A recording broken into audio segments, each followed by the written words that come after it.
Sorti au cinéma le 24 avril dernier, Frères nous raconte l'histoire vraie de deux petits garçons de 5 et 7 ans, Michel et Patrice. Abandonnés par leur mère en 1948, ils s'enfuient dans la forêt. Ces derniers vont y survivre pendant 7 années et tisser un lien qui les unira à jamais. Histoire vraie ou enjolivée? Pour réaliser ce film, le metteur en scène Olivier Casas s'est basé sur le récit de Michel de Robert, qui aurait donc survécu avec son frère dans la forêt durant les années 1950. Dans une enquête parue dans le journal Sud-Ouest, cette histoire a été remise en cause, suscitant une polémique. Les deux frères auraient survécu près des Boucholeurs, ancien village ostréicole situé sur la commune de Châtelaillon, en Charente-Maritime. Selon l'enquête de Sud-Ouest, plusieurs incohérences majeures viennent remettre en cause cette histoire, notamment concernant la chronologie des faits.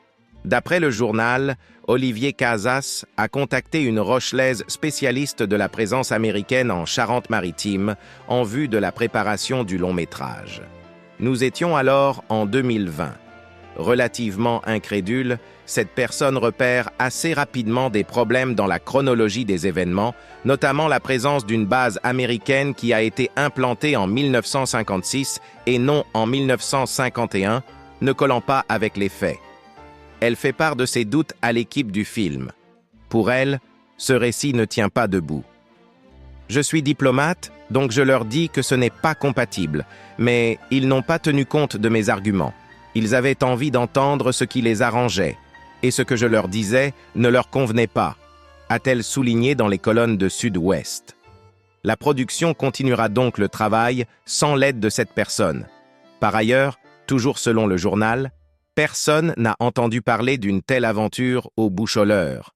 De plus, quelle est la probabilité que deux enfants âgés de 5 et 7 ans survivent dans un bois pendant autant d'années? Aucune, estiment les spécialistes de la survie contactés par Sud-Ouest. Du reste, comment personne n'a pu les remarquer pendant autant de temps, s'interroge-t-on dans la région.